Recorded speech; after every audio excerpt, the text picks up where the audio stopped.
পছন্দ সমাগত বিটিসি নিৰ্বাচন বৰ্তমান মই উপস্থিত আছো অসম প্ৰদেশ তৃণমূল কংগ্ৰেস কেন্দ্ৰীয় সমিতিৰ উপসভাপতি লাইফুং গড়া নাৰ্জাৰী ঘৰত আহি উপস্থিত হয়েছো। প্ৰথমতে আমি দাদাৰ পৰিচয় জানিব যত্ন কৰিম। দাদা আপনাৰ পৰিচয়টা কি? আগে আগে নমস্কাৰ দিলোঁ। মোৰ পৰিচয় হৈছে কি আমি আসাম প্ৰদেশ তৃণমূল কংগ্ৰেছৰ ষ্টেট ভাইচ প্ৰেচিডেণ্ট।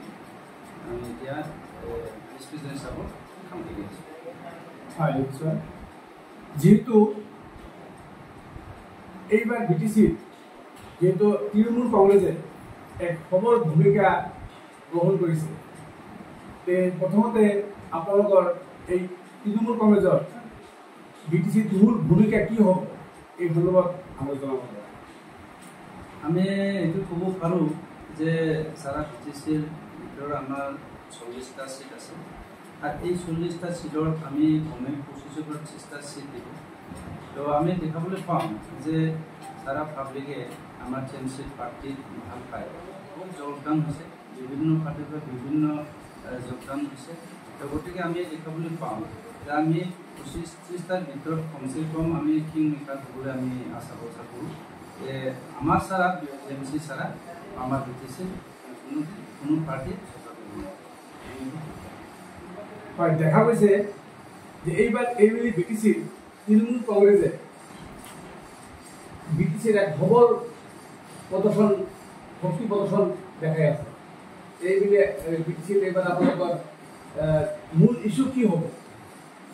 মূল ইস্যু আমার এইটোৱে মানে যেতিয়া আমি চৰকাৰ বনাব পৰা যায় তেতিয়া আমাৰ কিছুমান এজেণ্ডা আছে আৰু পইণ্টছবিলাক আছে। এই পইণ্টটো হৈছে কি যে আমাৰ আগে আগে বিটিসি আণ্ডাৰত মানে BCDC-বিলাক আছে যে এই BCDC-বিলাকক আমি নিৰ্বাচনৰ কাৰণে ব্যৱস্থা কৰিম আৰু লেণ্ড ৰাইট সকলোৰে নিজৰ নিজৰ খাস কমিউনিটি নিজে নিজে মানে লেণ্ড ৰাইট থাকিব, নিজে কিনা বেচা ব্যৱস্থা থাকিব। আৰু আমি ভাবোঁ যে tribal belt and block area যিখিনি মাটি আছে এইবিলাকৰ ডাঙৰ ডাঙৰ কোম্পানী বিক্ৰী কৰা এইবিলাকক বন্ধ কৰিব আৰু খাস কমিউনিটি মানে নিজৰ নিজৰ বিভাজন কৰি আছে এইবিলাকক প্ৰটেকশ্যন কৰাৰ কাৰণে আমি হাজিৰ হৈছোঁ। আৰু মানে বিটিসি এৰিয়াত যিমান মানে ডেভেলপমেণ্টৰ কামবিলাকক আমি দেখাবলৈ নাপাওঁ, এই ডেভেলপমেণ্টৰ কাৰণে ৰিপেয়াৰিং হওক, নিউ কনষ্ট্ৰাকশ্যন হওক, এইবিলাক আগতীয়াকৈ আমি চিন্তা চৰ্চা কৰিছোঁ। আৰু ইয়াত কিছুমান ইস্যু আছে যে ফ্লাড মানে ডেমেজ বা ফ্লাডৰ মানে বহুত এফেক্টেড এৰিয়া আছে, যেনেকৈ ডাইনিমাৰী বান্ধ বুলি নাম আছে মানে সংকোচ বান্ধ। এই সংকোচ বান্ধৰ প্ৰটেকশ্যন নহ'লে আমি দেখাবলৈ পাওঁ যে কোকৰাঝাৰ ডিষ্ট্ৰিক্টত একেবাৰে বানপানী হৈ পেলাই একেবাৰে চব মানে আমাৰ খেতি হওক ঘৰে হওক ৰাস্তা মানে বেয়া হয়। সেইকাৰণে আমি ভাবোঁ যে ফ্লাডৰ যিটো মানে প্ৰটেকশ্যন এইটো ডাঙৰ বান্ধ দি পেলাই সংকোচ নদীত আমি কম 50% আমি জড়িত এটা আমি খুব ভালো থাকবে। কিয়নো প্রত্যেকটা সমষ্টিত প্রত্যেকটা জাতি গোষ্ঠী আমাক বহুত আদৰণি কৰিছে, সাপোৰ্ট দিছে। কিয়নো টিএমসি পাৰ্টি এটা ধৰ্ম নিৰপেক্ষ পাৰ্টি, বেলেগেৰ দৰে মানে ধৰ্ম জাতি এইবিলাক বিভাজন নকৰে। সেইকাৰণে আমি পাব্লিকৰ মানে আদৰ্শ পাইছোঁ আৰু সাপোৰ্ট দিছে। সেইকাৰণে আমি ক'ব পাৰোঁ যে 50% কমসে কম নিশ্চিত কৰি পাওঁ। ইতিমধ্যে আমি দেখিবলৈ পাইছোঁ যে পশ্চিমবংগত মমতা বেনাৰ্জীয়ে 15 বছৰ কাল শাসন চলাই গৈছে। তেনেকুৱা শক্তি বিটিসিক আনিব পাৰিবনে? আমি এইটো আশা ভৰসা কৰি আছোঁ যে যেনেকৈ আমি এইটোৱে ক'ব পাৰোঁ যে ইঞ্জিনত যদি আমি উঠোঁ, এই ইঞ্জিনৰ ডাবা যদি আমি উঠি পেলাই যায় তেতিয়াহে আমি মেইন পইণ্টত মানে গৈ পাম। এই হিচাপত যিটো দিদিৰ চিন্তাধাৰণা, আমাৰ মমতাৰ যিটো চিন্তাধাৰণা, এইটো সকলোকে লৈ পেলাই এটা দেশ চলাব বিচাৰে। সেইকাৰণে তেখেতে যেনেকৈ বেংগলৰ যিটো ভূমিকা দেখুৱাই তেখেতে চৰকাৰ চলাই আছে 15 বছৰ, তেনেকৈ আমিও বিটিসিৰ তাৰ দিদিৰ নেতৃত্বত আমি কাম কৰি থাকি আমি ভাবোঁ যে 15টো আমি আৰু নকওঁ 25 বছৰ আমি বিটিসি শাসন কৰিব পাৰিব বুলি আমি আশা কৰিছোঁ।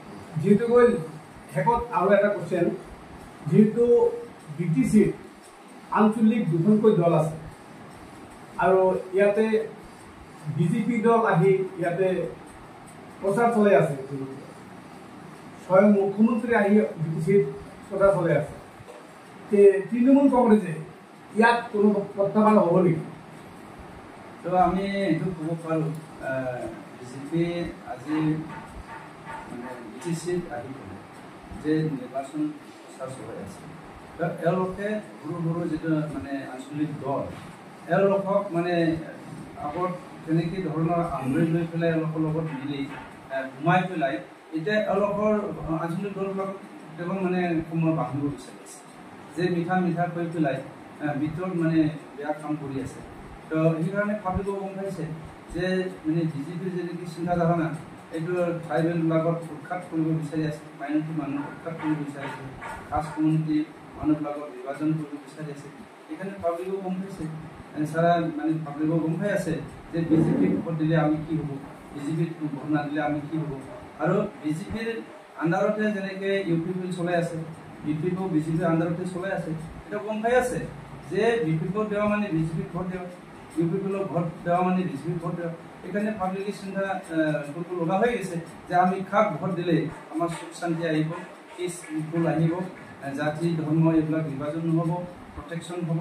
এইবিলাকৰ চিন্তা চৰ্চা কৰি আমি ভূমিকা কৰিব পাৰোঁ বা ল'ব পাৰোঁ যে এইবাৰ BTCত TMCক ভোট দিব। এটা আমি যেহেতু সমগ্ৰ অসমত এতিয়া চলি আছে উচ্ছেদ, আৰু যদি আপোনালোকে তৃণমূল কংগ্ৰেছে কিবা এইবাৰ কিবা BTCত আহে, আপোনালোকে কিবা ইয়াতে কিবা কৰিব লগা কিবা আছে নেকি উচ্ছেদ সম্পৰ্কে? তো আমি এইটোৱে ক'ব পাৰোঁ যে যিটো বিজেপি চৰকাৰ ইউপিএল চৰকাৰে উচ্ছেদ অভিযান লৈ আছে, এইটো বহুত মানুহে হাৰাশাস্তি হৈ আছে। ধৰি লওক আমি ক'ব পাৰোঁ কিছুমান ডাঙৰ ডাঙৰ কোম্পানী আনি কিছুমান ট্ৰাইবেল বেন লগে যাক বা গভৰ্ণমেণ্ট খাছ লেনে যাক এইবিলাকৰ কোম্পানীৰ নামতে এওঁলোকে দখল কৰিব বিচাৰিছে।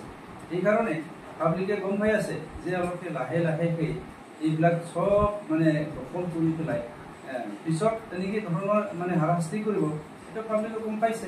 সেইকাৰণে আমি ফাৰ্ষ্ট এইটোৱেই চিন্তা কৰিছোঁ যে লেণ্ড প্ৰটেকশ্যন, জাতিৰ প্ৰটেকশ্যন, ধৰ্ম প্ৰটেকশ্যন এইবিলাক আমি আগবাঢ়ি আমি কাম কৰি যাম।